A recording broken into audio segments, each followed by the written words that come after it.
السلام علیکم ورحمۃ اللہ وبرکاتہ۔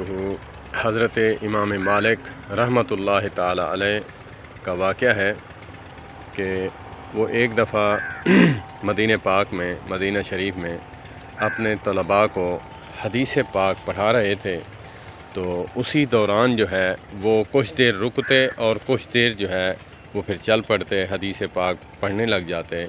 تو حدیث جب مکمل کی تو کہا کہ شاگردوں کو میرا کرتا ہٹاؤ، دیکھو کہ کیا ہے۔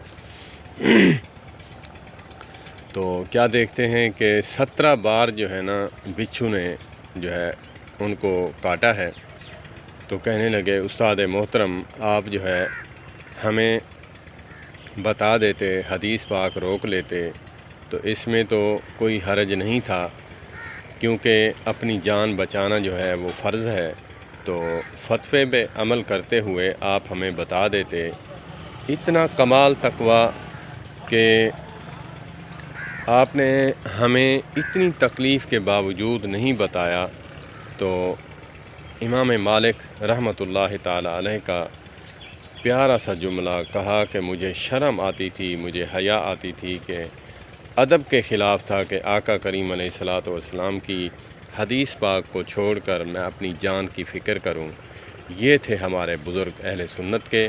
اللہ پاک ہمیں بھی حدیث پاک اور پیارے آقا کریم علیہ الصلوۃ والسلام کی سنت کے ساتھ، ادب کے ساتھ اور عمل کرنے کی توفیق عطا فرمائے۔ ادب نہیں تو کچھ نہیں، مؤدب انسان کچھ پا لیتا ہے، بغیر ادب کے کچھ حاصل نہیں ہوتا، کیونکہ بات کرنے والے کی جب اس کے دل میں اہمیت ہو، محبت ہو، ادب ہو، تب اس کی بات بھی اچھی لگتی ہے۔ تو اسی طرح اللہ پاک ہمیں مؤدب بنائے اور پیارے آقا کریم علیہ الصلوۃ والسلام کی نسبت سے ہمیں جو ہے جنت حاصل ہوگی۔ اللہ پاک مجھے بھی اور آپ کو بھی ادب کرنے والا بنا دے۔ با ادب با نصیب، بے ادب بے نصیب، یہ بزرگوں کا قول ہے۔ اللہ پاک ہمیں محفوظ فرمائے بے ادبی سے اور ہمیں مؤدب بنائے۔ والسلام علیکم ورحمۃ اللہ وبرکاتہ۔